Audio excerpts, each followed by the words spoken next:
All right, this month we are doing a bunch of top 5 lists. Let's talk about the top 5 female authors that we enjoy the most.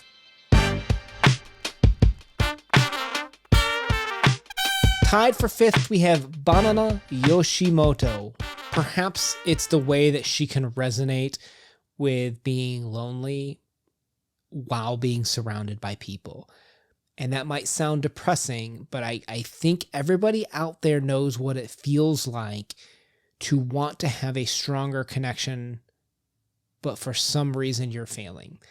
And that's why I'd say for me, the best place to start is her novel Kitchen, because there's something to be said. It's progressive and incredibly modern, but I would love to see that get a new translation and then do a joint discussion video on that. And her characters, her setting, all of it encompasses life. And I think that it's very relatable. And that's something that you're going to enjoy. Definitely hit Kitchen. Tied for 5th, Shirley Jackson. What's the place to start with her? The Lottery. Her best well-known, you go there. And then maybe you move to The Haunting on Hill House. Shirley Jackson is an American classic. I would agree. I think The Haunting of Hill House is a great story. And even if you've seen the Netflix show, it is nothing like the book. So definitely worth revisiting that or taking a first pass on that one. Yeah, she's basically like your female Poe. You're going to get 200 short stories and a few novels. And don't let the Netflix throw you off. Number 4, Toni Morrison. It's kind of unfair. I've only read 2 of her short stories, but they were both perfect. And it's almost unfair, but if you know perfection when you read it, there's nothing more you can do than just embrace it and admit, I need to read more of this person. Why did you vote for Toni Morrison? I think that's the reason. We only read 2 stories on this channel of hers, and they're both 10 out of 10s when we used to do numbers. And they're masterpieces. She is a master storyteller. And if somebody that we've read so few times is so memorable, they make it on the list. And is very, very telling for me. And I want to read more of her. I want more of her works in my life because you can't go wrong. And even though we don't have a lot of knowledge, somebody can make a comment down below of things where they should start. Read her. You're going to love her works. The story that made us fall in love with her, Recitative, is untranslatable into a show. It's untranslatable into a movie. I would love to see someone pull that off, but I think it's something that only literature can really embrace to its fullest capacity of what does skin color mean to a friendship, to a person, and to you. And I think that's why that is one of those stories that you can't skip. When people say the book was better than the movie, the book was better than the show, and that puts people off because they think you're being, pretentious. This is the case. This is the perfect case for that, where the story, the book is better than anything that it could be translated into. Zora Neale Hurston. This is a loaded question of why do we love discussing them, because the struggles and the problems that we face, I feel sometimes authors can make too external.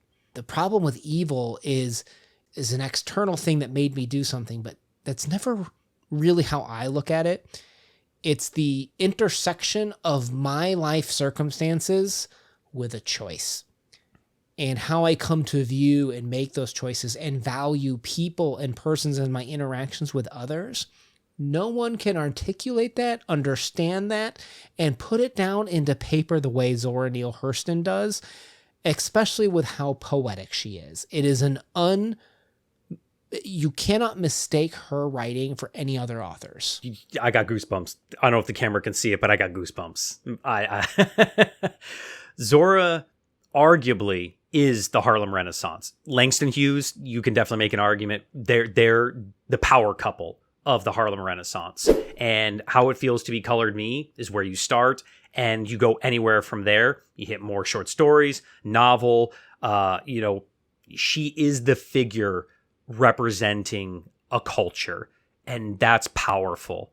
and her stories are going to resonate throughout time. So where's the place to start? I'm going with, actually, this is kind of an easy one, but Their Eyes Were Watching God, a unbelievable and remarkable story. While it's a woman's struggle, I think it's a very human struggle of what does it mean to find love, and especially love yourself in the struggle of being alive on this earth. Number 2, Flannery O'Connor, a girl after your heart who I couldn't understand the first few times I read it, especially young and in school reading it. There's a certain amount of grit, a certain amount of ugliness to the truth that she presents about what does it mean to choose right and wrong, and what does it mean when right isn't always just what's most convenient or what you think should be right. But there's this external rule book of what saying is right, and how do you justify that in your life is something that I think Flannery O'Connor can pull off that no author can. Violence, Catholicism, her macabre style, morality, what it means to be human, what choices make, and the forks in the road is defining. And her humor, the brutality, the humanness of it that she's able to encapsulate. I was almost bummed that she didn't get number 1. Number 1, we'll get there in a second. She just has a special place in my heart because she gets people. And that's important. Male, female, whatever. She gets people. She gets the human condition. She's able to pull it through her words of why literature is important, why it's an art form that defines us as people. It defines us different than the animals. That's Flannery O'Connor. I think the right place to start is A Good Man Is Hard to Find in other stories. And I say that because I think all of her works can be appreciated, but I think it might be harder to understand some of the things like her novels because her stories are small little nuggets with a very direct point of what's right in this situation, who's wrong, and why is this right? And I think when you break down her short stories and then apply that lens over her novels, I think it makes her novels a lot more easier to indulge in. Would you be okay with if they started with Good Country People and then moved to like Wise Blood? Oh, yeah. Let's do that. Okay. All right, do that. All right, and our number 1 author, is it really a surprise if you look at our playlist and how big and bloated her playlist has become? Because I love covering them not only with you, but with friends. Because I love introducing people to Clarice Lispector, our Brazilian author who understands more than anyone else what it feels like to be alone. And the fact that a connection with someone isn't just about you plus them. It's the intersection of when you meet with them, and the fact that you can never really understand someone, but your clash with them, your struggles with them, that's your relationship with them and your understanding of them. No one has ever articulated that as well as Clarice Lispector. She is the equivalent of getting a hug from your mom.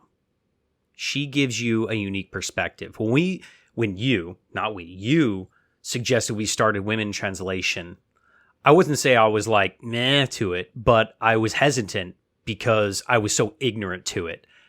But once we got into it and I was exposed to Clarice, she just felt right. She cast a spell on me and she took my heart. Her themes, her knowledge of the human condition, of how to consider life, how we forge forward is unprecedented. And it's that idea that while language is important, and we've talked about words matter, language matters, the power of your word, the power of the written word, that it's the pen is mightier than the sword. She is that. And it's beautiful to read her work. And I don't know where you picked starting from her, but I went with we cheat on this channel a lot. I went to cheat option.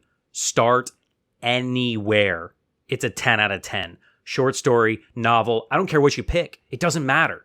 you can pick in the middle of a story and you're still going to love it.